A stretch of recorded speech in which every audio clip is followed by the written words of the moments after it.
అడుగుతున్నాను, మట్టల ఆదివారం నాడు, ఈస్టర్ సండే నాడు మనం ఎవరిని పట్టించుకోమని చెప్పనా? చెప్పండి.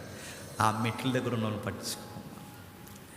నీ బట్టలు బాగున్నాయా, నా బట్టలు బాగున్నాయా, నీ మట్ట బాగుందా, నా మట్ట బాగుందా, నీ స్టైల్ బాగుందా, నా స్టైల్ బాగుందా, కక్క ముక్క గట్టిగా వేస్తారా, ఏం తిందాం, 40 రోజులు ఉపవాసాలు ఉన్నాం, ఈరోజు మొత్తం న్యాయం చేద్దామని ఇదే అడవుడు తప్ప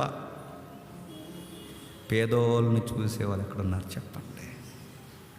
స్టైల్గా దిక్కుంటూ వెళ్ళిపోయి లోపల మళ్ళీ అడుగుతున్నాను, లోపల వేసేది 10, బయట వేసేది పేదోడు గనక ఆ 10లో మళ్ళీ తగ్గించి ఒక 2 రూపాయలు అడిగేసి. ఇదే ఈరోజు ఈస్టర్ సండే జరిగేది. ప్రతి ఏడాది జరిగేది ఏంటంటే ఆయనకి నచ్చిందే జరుగుతుంది. యెరూషలేములో ఆ రోజు అభిషేకం తర్వాత రోజు ఏం జరిగిందో ఈ మట్టల ఆదివారం పేరు మీద కూడా అదే జరుగుతుంది. కానీ నాణ్యంగా చేసే సంఘాలు ఉన్నాయిలేండి.